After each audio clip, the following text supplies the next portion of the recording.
సంగారెడ్డి జిల్లా జైరాబాద్ నియోజకవర్గంలో భారీ పరిశ్రమ ఉన్నప్పటికీ స్థానికులకు మాత్రం ఉద్యోగాలు సున్నా. ఈ ప్రాంతంలో పరిశ్రమలు వచ్చినాయి, ఉద్యోగాలు వస్తాయి ఆనందపడ్డ నిరుద్యోగులకు ఊడ్చికడిగే ఉద్యోగాలు మాత్రమే ఇచ్చి మిగతా ఉద్యోగాలను ఇతర రాష్ట్రాల వరకు ఇచ్చిన సందర్భాలు ఎన్నో ఉన్నాయి. కానీ ఇప్పటి వరకు దాని మీద సమీక్షలు లేవు. కనీసం స్థానిక యువతకు ఉద్యోగాలు ఇవ్వాలనే ఆలోచన నాయకులకు కానీ అధికారులకు కానీ లేదు.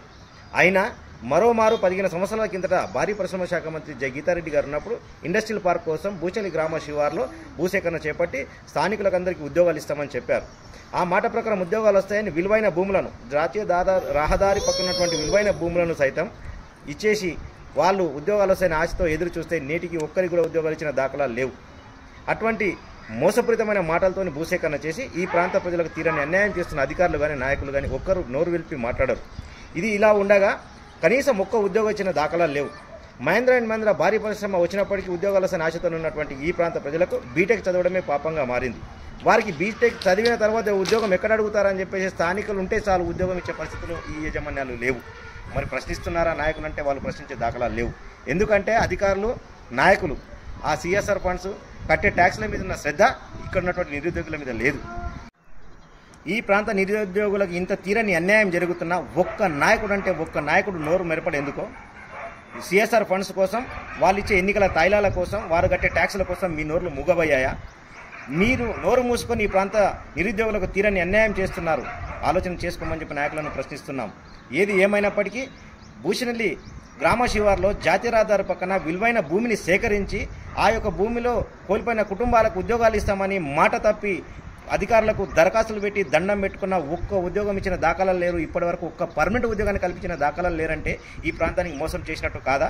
అధికారులు నాయకులు ఇప్పటికైనా ఆలోచన చేసుకోండి. పరిశ్రమలకు తొత్తులుగా మారకండి. ఈ ప్రాంత నిరుద్యోగుల పక్షాన నిలబడండి. స్థానికులకు రావాల్సిన వాటా ప్రకారం ఉద్యోగాలు ఇప్పియాలని చెప్పేసి ఈ ప్రాంత నిరుద్యోగ యువత కోరుతున్నా మీరు స్పందన లేదు, మాట్లాడే దాఖలాలు లేవు, జిల్లా అధికారులు స్పందించే పరిస్థితులు లేరు.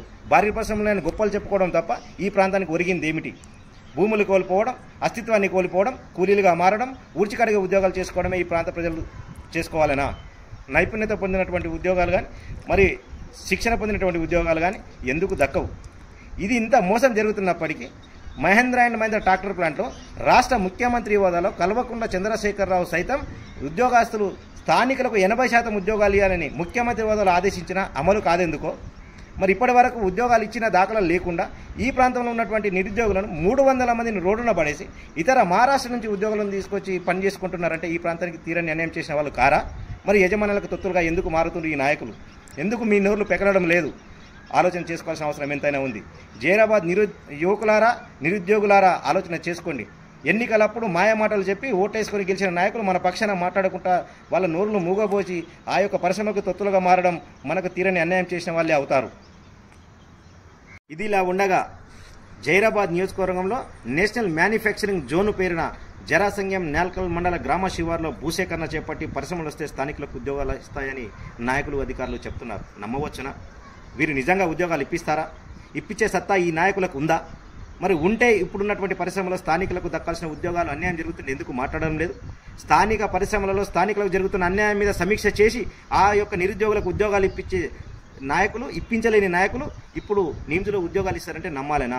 అధికారులారా, మీరు మాయమాటలు చెప్పి ఈ ప్రాంత ప్రజలను మోసం చేయకండి. ఇక్కడ నిరుద్యోగుల కొట్టకండి. ఇప్పటికైనా జిల్లా యంత్రాంగం, ఇక్కడ ఉన్నటువంటి స్థానిక నాయకులందరూ నిరుద్యోగుల పక్షాన నిలబడి ఈ యొక్క పరిశ్రమలలో స్థానికులకు దక్కాల్సిన ఉద్యోగాలను దక్కించే విధంగా చేయాలని చెప్పేసి నవతరం అశోక్ న్యూస్ కోరుతుంది.